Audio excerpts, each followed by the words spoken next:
Bonjour à tous et bienvenue sur cette nouvelle vidéo des Clés du Cœur. Donc, comme d'habitude, si vous aimez la vidéo, mettez un petit pouce. N'hésitez pas à mettre un petit commentaire si vous avez des questions ou si vous voulez avoir plus d'informations. Et si vous regardez la vidéo sur YouTube, n'oubliez pas de vous abonner. Merci.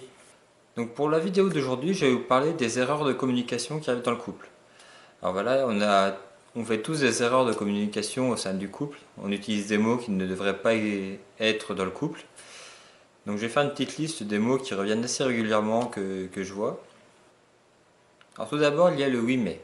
Le oui mais ne doit pas être utilisé dans le couple parce que ça montre que vous n'êtes pas d'accord mais sans le dire réellement.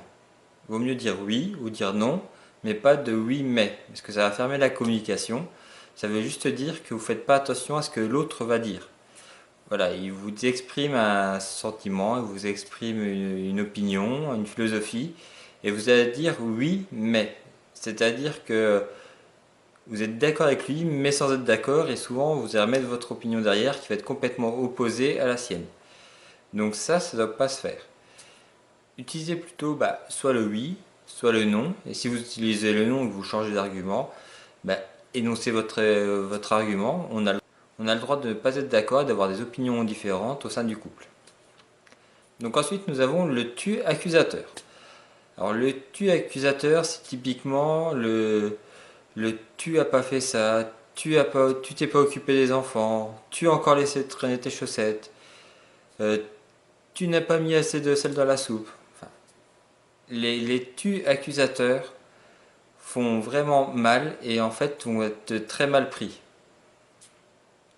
Il vaut mieux utiliser son ressenti au moment où on veut qu'on veut dire quelque chose à l'autre, c'est-à-dire je préfère quand tu ne laisses pas traîner tes chaussettes, je préfère quand la soupe est un peu moins salée, je préfère, voilà, utiliser le je préfère plutôt que le tu va être beaucoup plus puissant pour passer un message. Il y a la version ultime du tu, c'est le tu es. Le tu es, là, ça veut dire que vous en prenez à la personne, mais également à ce qu'elle est. Donc là, c'est encore plus méchant et encore plus déstabilisant pour l'autre. Une autre erreur de communication, ça va être d'exagérer les choses. De toute façon, c'est toujours pareil. Euh, euh, tu me promets toujours des trucs et puis bah non. Ou alors tu t'occupes jamais de moi. J'ai eu le cas d'un couple dernièrement là où la femme reprochait à son conjoint de plus s'occuper d'elle en lui disant de toute façon tu t'occupes jamais de moi. Et son conjoint lui a fait la remarque en lui disant en es-tu sûr quand même la semaine dernière je t'ai emmené dans ton resto préféré et il n'était pas fan de poisson, il l'emmène manger du poisson parce qu'il sait que sa femme aime le poisson. Donc voilà. Toujours généraliser, parfois c'est juste sur un petit truc. Voilà, je sais pas, peut-être qu'une fois par mois, il va arriver une chose que fait votre conjoint ou votre conjointe. Et si vous le généralisez tout le temps, ça met une grosse pression sur la personne et ça crée des frustrations qui vont venir lentement détruire la communication au sein du couple. Donc jamais généraliser. Une autre grosse erreur de communication, ça va être quand votre conjoint ou votre conjointe est en train de vous parler et que vous ne l'écoutez même pas. Dans votre tête, vous êtes ailleurs, vous êtes en train de penser est-ce que j'ai fermé le gaz, est-ce que je suis pas en train de faire brûler la pizza ou est-ce que autre chose et que votre conjoint il est en train de vous parler et vous ne l'écoutez même pas, vous le regardez même pas d'ailleurs.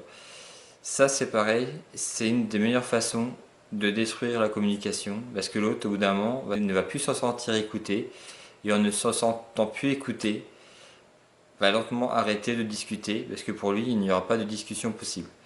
Donc si votre conjoint ou votre conjointe prend la peine de vous parler, pensez à écouter. Une autre erreur de communication aussi, ça va être les je suis désolé, excuse-moi. Alors ça peut paraître très très bizarre de dire ça. Je vous entends déjà dire mais il est complètement fou. Non, parce qu'en fait dire je suis désolé ou excuse-moi, c'est juste se rabaisser par rapport à l'autre. Dans un couple, on faut être sur la même longueur d'onde, on est partenaire, on est égal. Et en fait, se rabaisser par rapport à l'autre, c'est juste attendre que l'autre nous mette la sanction. Et en fait, si vous attendez que l'autre vous mette une sanction, très souvent, il va vous mettre la sanction. Donc, ne jamais s'excuser ou ne jamais dire je suis désolé, même si cela peut paraître bizarre, mais plutôt dire par exemple, je vois que je t'ai fait souffrir et ça me fait du mal par rapport à ça. Le dire comme ça, c'est une forme d'excuse et en fait, ça prend beaucoup plus en compte l'état émotionnel de l'autre. Et c'est une excuse qui passera beaucoup mieux et qui vous évite de vous rabaisser par rapport à l'autre. Parce que plus vous allez vous rabaisser, plus l'autre va prendre le pas sur vous. Et c'est pareil, après, la communication se brise parce que vous n'êtes plus sur la même longueur d'onde. Donc il en existe beaucoup d'autres.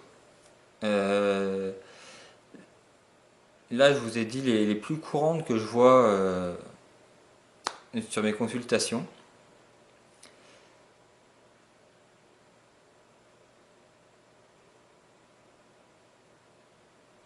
Donc je vais vous souhaiter une excellente soirée et une bonne continuation. Et je vous dis à très bientôt sur les clés du cœur pour une prochaine vidéo. Au revoir.